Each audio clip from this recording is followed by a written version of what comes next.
Hello দর্শক, আসসালামু আলাইকুম। Welcome back to my channel Kohinur's Kitchen. আজকের এপিসোডে থাকছে খুবই সুন্দর, খুবই টেস্টি একটা কেক।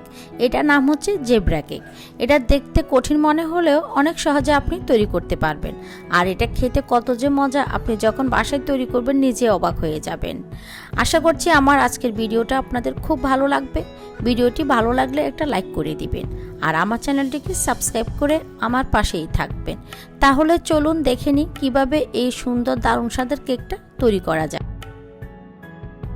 প্রথমে আমি শুকনো উপকরণগুলো ছেলে নিব। এখানে আমি 180 গ্রাম ময়দা নিয়ে নিচ্ছি। আমি সবসময় তীর ব্যান্ডের ময়দাটা ব্যবহার করে থাকি। আর 20 গ্রাম দিয়ে দিচ্ছি কর্নফ্লাওয়ার। 1 চা চামচ দিয়ে দিচ্ছি বেকিং পাউডার। এখন সবগুলো একসাথে ভালো করে আমি ছেলে নিব।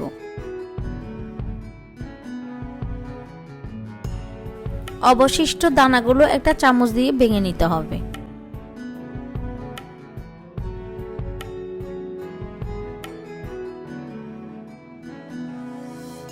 এখন সবগুলো একসাথে ভালো করে মিক্স করে নিতে হবে।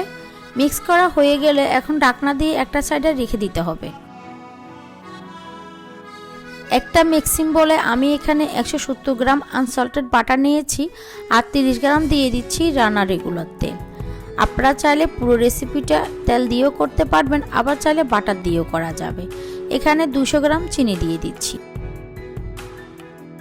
এখন বিটারের দুইয়ের মাঝামাঝি রেখে চিনি আর বাটারটাকে আমি বিট করে নিব। চিনিটা আপনারা দানা দানা দিতে না চাইলে ব্লেন্ডারে ব্লেন্ড করেও দিতে পারবেন। আর দানা চিনি দিলে আসলে বিট করতে কিন্তু অনেক সময় লাগে, তো আমি আসলে ব্লেন্ড করার সময় পাইনি, তার জন্য আমি দানা চিনি দিয়েছি। আপনারা চাইলে ব্লেন্ড করে দিলে কিন্তু খুব ভালো হয়।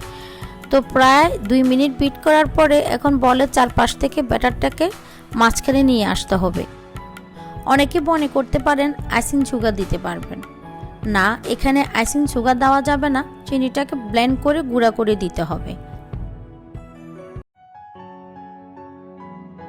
তো এখন আমি আরো 2 মিনিট বিট করে নিয়েছি।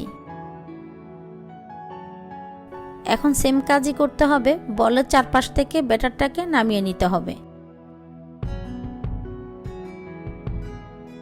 এখানে আমি 4টা ডিম নিয়েছি, ডিমগুলোকে ফেটিয়ে নিয়েছি। আর 4টা ডিমে কিন্তু আমার 200 গ্রাম হয়েছে। ডিমগুলোকে ফ্রিজ থেকে নামিয়ে আমি নর্মাল করে নিয়েছি। আর দিয়ে দিচ্ছি 1 চা চামচ ভ্যানিলা এসেন্স। এখন বিটারের দুইয়ের মাঝামাঝি রেখে অনবরত বিট করে যেতে হবে যতক্ষণ না চিনিটা গলে যাচ্ছে।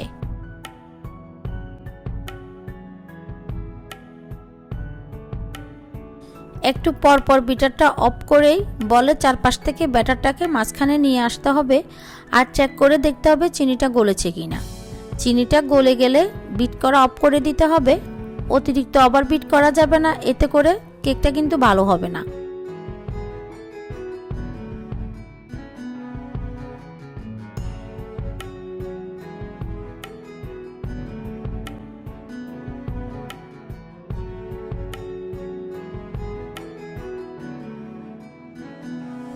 এখন হাতে একটু ব্যাটার নিয়ে দেখতে হবে চিনিটা গলেছে কিনা।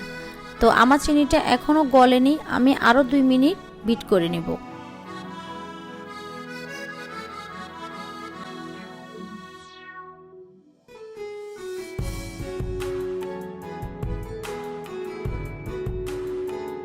তো 2 মিনিট বিট করা হয়ে গিয়েছে। এখন বলের চারপাশ থেকে ব্যাটারটাকে নামিয়ে নিতে হবে আর একটু চেক করে দেখতে হবে চিনিটা গলেছে কিনা।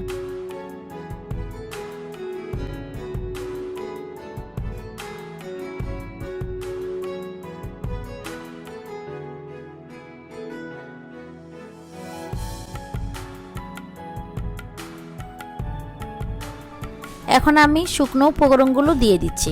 আমি সবগুলো একসাথে দিয়ে দিচ্ছি।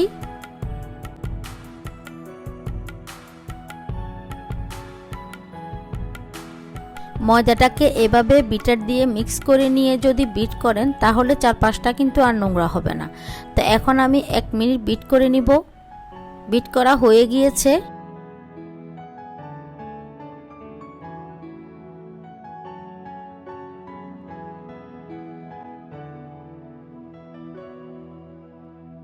তো এখন স্প্যাচুলা দিয়ে ব্যাটারটাকে আবারও ভালো করে মিশিয়ে নিচ্ছি।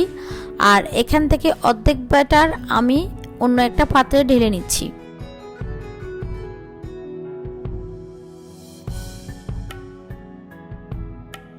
এখন ব্যাটারটাকে আমি সমান ভাগে 2 ভাগে ভাগ করে নিব। তো এক ভাগ আমি একটা সাইডে রেখে দিচ্ছি।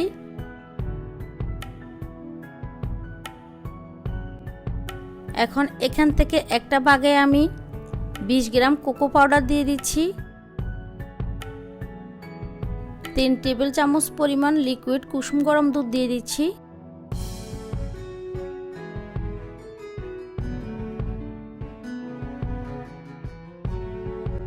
আর 1 টেবিল চামচ রান্নার রেগুলার তেল দিয়ে দিচ্ছি। এখন একটা স্প্যাচুলা দিয়ে খুব ভালো করে মিক্স করে নিতে হবে। আর স্প্যাচুলা দিয়ে করতে না চাইলে সেক্ষেত্রে হ্যান্ড বিটারও ব্যবহার করা যাবে। ব্যাটারের মধ্যে কোকো পাউডারটা দেওয়ার কারণে ব্যাটারটা ড্রাই হয়ে যায়, তো তার জন্য দুধ আর তেলটা দেওয়া হয়েছে যেন ব্যাটারটা লিকুইড থাকে। খুব সুন্দর করে মিক্স করে নিতে হবে যেন কোনো ধরনের দানা দানা না থাকে।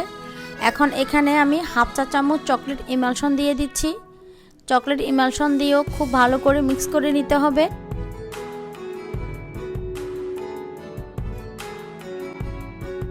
তো মিক্স করা হয়ে গিয়েছে, দেখতে পাচ্ছেন খুব সুন্দর স্মুথ একটা পারফেক্ট ব্যাটার তৈরি করে নিয়েছি। স্ক্রিনে দেখে নিশ্চয়ই বুঝতে পারছেন। এখন এখানে 7 ইঞ্চির একটা কেকের মোল্ড নিয়েছি, বেকিং পেপার বিছিয়ে তেল ব্রাশ করে রেখেছি। আর এখানে আমি মেজারমেন্ট কাপের 2টা কাপ নিয়ে নিয়েছি।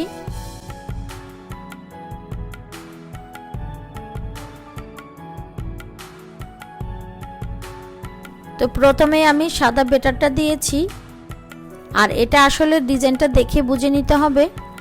সাদা ব্যাটারটা দেওয়ার পরে এর মাঝ বরাবর আবার চকলেটের ব্যাটারটা দিয়ে দিচ্ছি।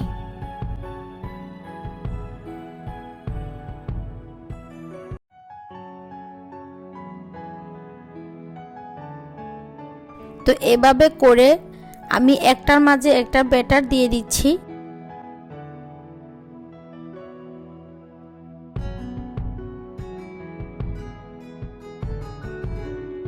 এভাবে দেওয়ার পরে একটু পরপর একটু ট্যাপ করে দিতে হবে যাতে করে ব্যাটারটা একদম ছড়িয়ে যেতে পারে।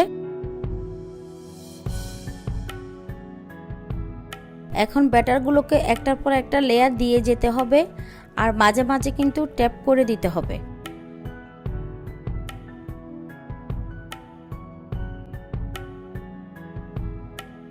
তো এভাবে ব্যাটার দিয়ে দিয়ে কিন্তু ট্যাপ করে নিতে হবে।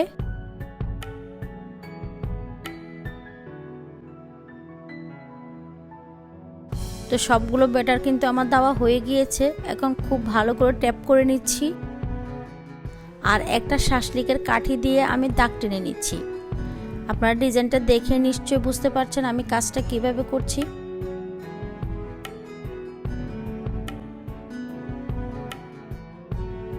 এখন একটা ইলেকট্রিক ওভেনে 160 ডিগ্রি সেলসিয়াসে আপ ডাউন হিটে 10 মিনিট ফ্রি হিট করে আমি 35 মিনিট বেক করে নিব। তো কেকটাকে আমি ওভেন থেকে বের করে নিয়েছি। কেকটা হইতে আমার 35 মিনিট সময় লেগেছে। আর কেকটা হয়েছে কিনা আমি দেখিয়ে দিচ্ছি। তো কেকটা হয়ে গিয়েছে আর কেকটাকে আমি 1 ঘন্টা ঠান্ডা করে মোল্ড আউট করে নিব। তো 1 ঘন্টা পরে কেকটাকে আমি মোল্ড থেকে ছাড়িয়ে নিচ্ছি।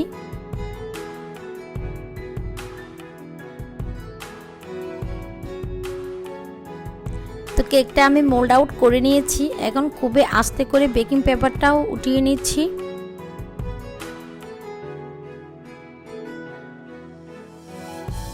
তো কেকটা দেখুন কতটা সফট হয়েছে আর কি সুন্দর হয়েছে দেখতে। এটা যখন কাটবেন ভিতরের সৌন্দর্যটাই হচ্ছে আসল। এটা ভিতরের সৌন্দর্যটা দেখলেই আপনি মুগ্ধ হয়ে যাবেন। দেখেন এটা কতটা সুন্দর আর সফট হয়েছে, আপনি দেখে নিশ্চয়ই বুঝতে পারছেন। আর ভিতরের লেয়ারগুলি খুব সুন্দর লাগছে দেখতে।